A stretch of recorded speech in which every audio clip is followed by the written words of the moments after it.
puno. Jel vidiš kako lepa žena?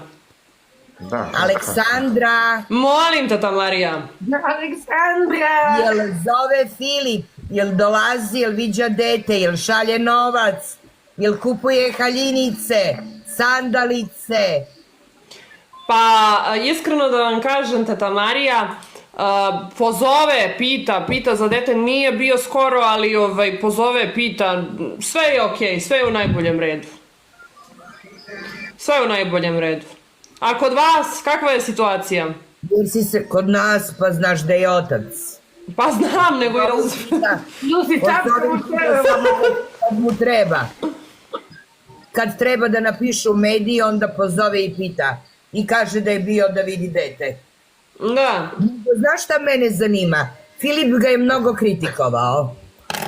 Aha. Znaš, u onoj sezoni realitija gde smo bili zajedno, kritikovao ga je, pa me sad zanima da li se on postavio bolje od njega.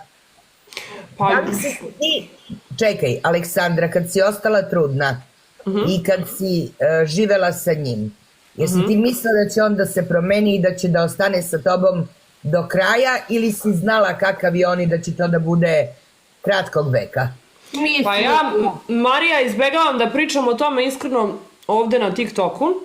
Generalno, to baš ne komentarišem, ali sam otprilike znala da nema ništa od toga, znaš.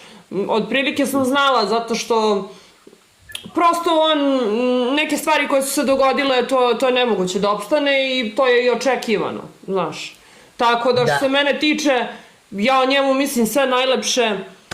On je otac mog deteta i to je to, u dobrim smo odnosima i ja njega ne bi ništa tu ni komentarisala, niti bilo šta.